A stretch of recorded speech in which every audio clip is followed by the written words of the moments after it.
Du côté de chez Sam.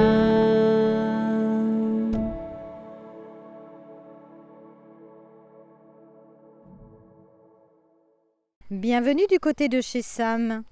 Nous débutons le cycle familial d'Édouard Louis avec son premier roman autobiographique, En finir avec Eddie Bellegueule. Eddie Bellegueule naît dans une famille pauvre du nord de la France. Les hommes doivent être des durs, alors que lui-même a des manières qu'il ne comprend pas et qu'il ne peut contrôler. Ce qui lui vaudra d'être traité de pédale et d'être battu par d'autres enfants du collège.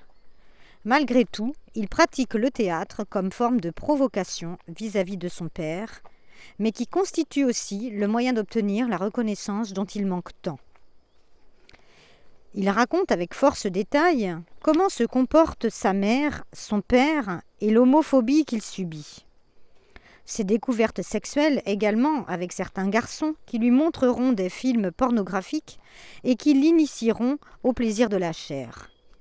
Il essaiera tant bien que mal de se racheter une réputation en ayant une petite copine qui rompra très vite pour ne plus avoir à subir la honte de sortir avec lui.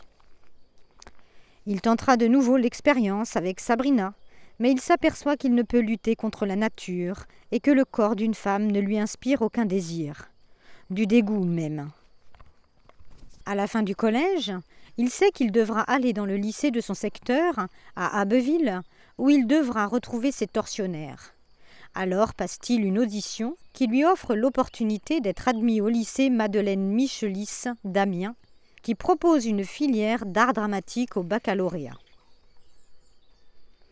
Un témoignage romancé dans lequel Édouard Louis narre de façon précise et crue les conditions sociales de sa famille, ouvrier dans le nord de la France, raciste, homophobe, milieu qu'il veut à tout prix fuir. Il se dit lui-même transfuge et avoir été influencé par ce désir de ne pas être enfermé par le genre et la classe, et que de ce fait, sa perception de son père et de sa mère en a été modifiée. Bien qu'il décrive sans complaisance ses parents et son milieu, on ne sent aucun esprit de vengeance de sa part. Il semble parfaitement conscient du poids de la société sur la vie des gens.